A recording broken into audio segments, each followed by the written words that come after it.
ఇచ్చిన తీర్పు పరంగా మాదిగా సోదరులు ర్యాలీలు తీసుకున్న సంబరాలు చేసుకుంటున్నారు.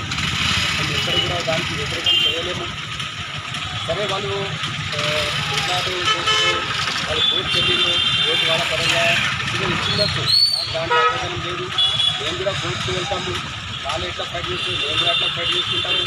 ఈ విషయాన్ని పక్కన పెట్టి మందకృష్ణ మాదిగా అరే మందకృష్ణ ఈ స్థాయి ఏందిరా? నువ్వు ఆఫ్టర్ 10th క్లాస్ పాస్ అయిన వ్యక్తులు మా బాబాసాహెబ్ గారిని అనుచిత వ్యాఖ్యలు మాట్లాడతారు కదా. ఖబర్దార్, ఇంకొకసారి బాబాసాహెబ్ గారి అంబేద్కర్ గారిని ఏమైనా మాట్లాడినావా దాంట్లో పోసేస్తా. మీ పైసా గట్ట నువ్వు మాట్లాడుతున్నా బేట. ఇంకొకసారి నువ్వు మాతో పోరాడరా. బాబాసాహెబ్ గారు నువ్వు ఏం మాట్లాడతావు? నువ్వు మా బాబాసాహెబ్ కాల దూరు కావు. నువ్వు ఆయన కార్య నీకు హక్కు లేదురా, నీ స్థాయి కాదని మర్చిపోకు. ఇంకొక విషయం చెప్తున్నాము, మా లక్ష్మణ్ జాడే అని మా యూట్యూబ్ ఛానల్ కూడా వ్యక్తింటాడు, చాలా సోదరుడు. ఆయనకు పదే పదే టార్గెట్ చేసుకుంటా ఫోన్లతో మీరు దాడి చేస్తున్నారు కదా. నేను లక్ష్మణ్ జాడే అలా మీకు ఒకటే మాట్లాడుతున్నాం, మీ భయపడే సమస్య లేదు. ఈ పైసా నుంచి మీకోసం మొత్తం మాల సమాజం మీకు ఉంటుంది. మీకు భయపడే అవసరం లేదు. వీడియో మీరు వైరల్ చేసుకోండి, ఏమైనా వేసుకోండి.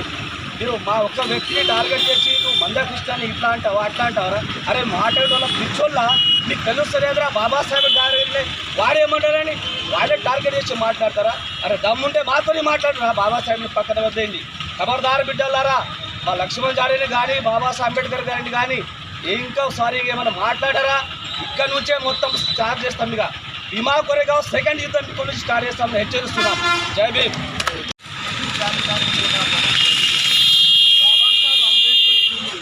1932 में जो अपनी लड़ाई लंदन में लड़ी, जिन विचारों से जब हमको हक मिला तब से हमें आरक्षण मिला, लेकिन सामाजिक आधार पर आरक्षण मिला।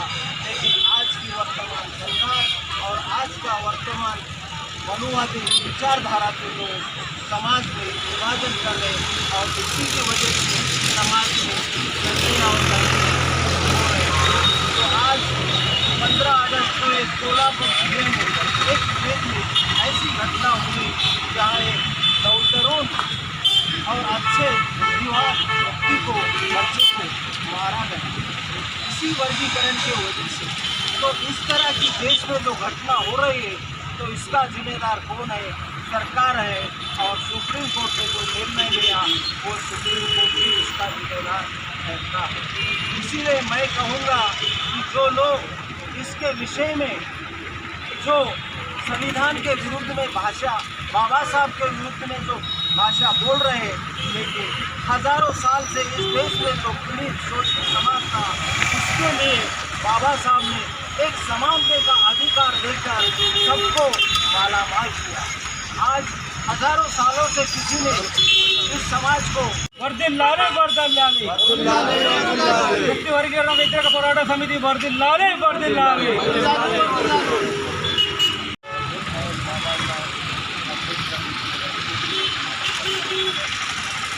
बोला एससी वर्गीकरण के विरुद्ध में जो सुप्रीम कोर्ट ने न्याय दिया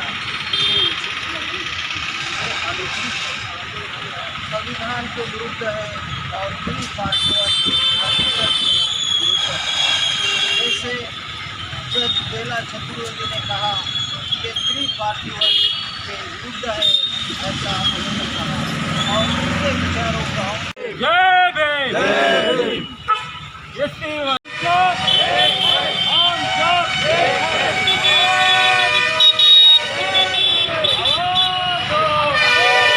నువ్వు అసలు మెంటల్ అయినా నాకు డౌట్ వస్తుంది. ఒకసారి హాస్పిటల్ పోయిరా.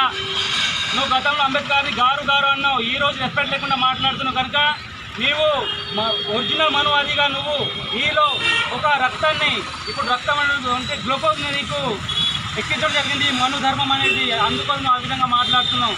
లేకుంటే ఒకప్పుడు నువ్వు రెస్పెక్ట్ ఇచ్చే వ్యక్తి ఈ రోజు రెస్పెక్ట్ ఇవ్వక వచ్చినావు అంటే నువ్వు ప్యూర్ మనువాది, నువ్వే మనువాది అని తెలియజేస్తున్నాను. ఇంకోటి ఏమంటే మేము ఇక్కడ ఈ తాలూకాలో ఈ రాష్ట్రంలో మాల మాదిలు కలిసి ఉన్నంత వరకు ఇది ఏబిసిడి ఎక్కడ జరగదని కూడా విషయం తెలుసుకో. నెక్స్ట్ టైం చెప్తున్నాం, క్షమాపణ అడిగే వరకు నీకు ఇచ్చే ప్రసక్తే లేదు. అంబేద్కర్ 17% ఎస్సీ వర్గీకరణ ఎస్సీలకు ఇవ్వడం జరిగిందో దానికి సమానంగా బాబాసాహెబ్ అంబేద్కర్ అందరికీ సమాన అధికారం ఇవ్వడం జరిగింది.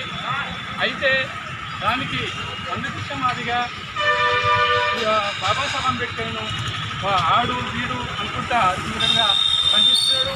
అంటే మేము మాలవాడ తరఫున మా వరికన్న పోరాట సమితి తరఫున తీవ్రంగా ఖండిస్తున్నాం. జాగ్రత్త మాదిగా ఇటువంటి వ్యాఖ్యలు ఉన్నదని ఇంకా మాట్లాడితే మేము ఊరుకునే లేదని మేము ఈ సభాముఖంగా హెచ్చరిస్తున్నాం.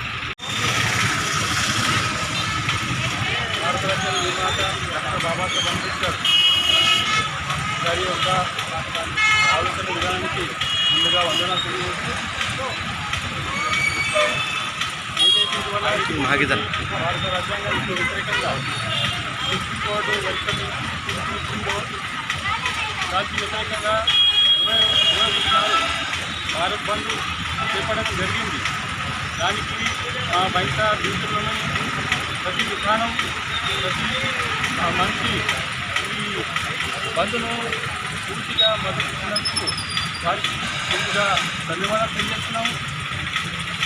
ఏదైతే రాజ్యాంగ వ్యతిరేకంగా సుప్రీంకోర్టు ఎస్సీ వర్గం చేయాలని తమ రాష్ట్రాలకు ఆదేశం ఇవ్వడం జరిగింది.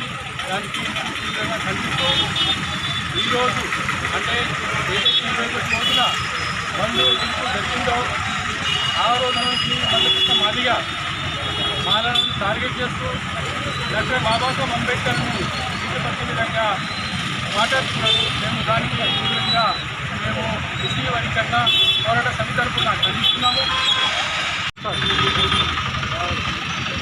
ఏదైతే భారత ఉన్నత న్యాయస్థానం ఎస్సీలను వర్గీకరణ చేసిందో దానికి మేము విరుద్ధంగా మొన్న 21 నాడు భారత్ బంద్ చేశాము. భారత్ బంద్లో భాగంగా మహిళా డివిజన్ మొత్తానికి బంద్ అయిన విషయము ఈ రాష్ట్ర ప్రజలకు తెలుసు. అయితే ఒక అజ్ఞాని ఏం చెప్తాడంటే, అరే బాబు భారత్ బంద్ ఎక్కడ ఉంది, వాళ్ళ ఇల్లు కూడా బంద్ లేదని అంటాడు. అరే బాబు నువ్వు ఇక్కడ వచ్చి బహింసాలు చూడు, నువ్వు సర్వే చేయి, నీ వాళ్ళకి పంపించు. బహింసాలు ఒక నీళ్ళు కొట్టు కూడా దొరకలేదు. ఇలా నీ మాటలు జారుతున్నావు. ఏ రోజైనా మేము ఒక వర్గం గురించి మాట్లాడినామా? మేము ఆ వర్గాన్ని కూడా మా తమ్ముడిగా భావించాం. ఈ రోజు కూడా మేము కలిసి ఉంటామన్న విషయాన్ని తెలియజేస్తున్నాం నీకు. నువ్వు చందల కోసము ఈ సందలు చేస్తున్నావు, కానీ ఈ తాలూకాలోని ప్రజలు కానీ ఈ రాష్ట్రంలో మాది కానీ ఒకటే ఉంటాం. నువ్వు మాత్రం వేరవు. నువ్వు డాక్టర్ బిఆర్ అంబేద్కర్ గారికి అనుచితంగా మాట్లాడినావు. నీ మీద ఈరోజు బట్ట ఉంది, నీకు దొరికే కూడు కూడా డాక్టర్ బిఆర్ అంబేద్కర్ గారు ఇచ్చిన భిక్ష అన్నది మర్చిపోవని తెలియజేస్తున్నాం. బిడ్డ నువ్వు నిన్న వచ్చిన వాడు గారు అంటావు, అంబేద్కర్ని గాడు అంటావు. నేను నాలుగే జారిపోతున్నావు బిడ్డ. ఒకటి చెప్తున్నాం, నువ్వు మాకు రెస్పెక్ట్ ఇచ్చే అవసరం లేదు, కానీ బాబాసాహెబ్ అంబేద్కర్ని రెస్పెక్ట్ ఇచ్చి మాట్లాడు. నెక్స్ట్ టైం ఒకరు అంబేద్కర్ గారికి ఆ గౌరవంగా మాట్లాడనుకో, నాలుక కూడా ఉండదని తెలియజేస్తున్నాను. కావున వెంటనే క్షమాపణ చెప్పాలి. డాక్టర్ బిఆర్ అంబేద్కర్ దగ్గర పోయి కాలు మొక్కి నన్ను క్షమించమని చెప్పాలి. ఈ తెలంగాణ ఈ భారతదేశంలో ఉన్న ప్రజలకు స్వచ్ఛందంగా క్షమాపణ అడగని డిమాండ్ చేస్తున్నాము. లేని పక్షంలో పెట్టడానికి బహింసలో కూడా మొపనీయమనేసి బహింసలు ఎట్లా చూస్తామనేసి. ఎందుకంటే బాబాసాహెబ్ అంబేద్కర్ నీకే కాదు, ఈ భారతదేశంలో ఉన్నటువంటి 140 కోట్ల మందికి తండ్రి లాంటి వాడు. అలాంటి వ్యక్తికి నువ్వు అవాచ్యంగా మాట్లాడుతున్నావు. నువ్వు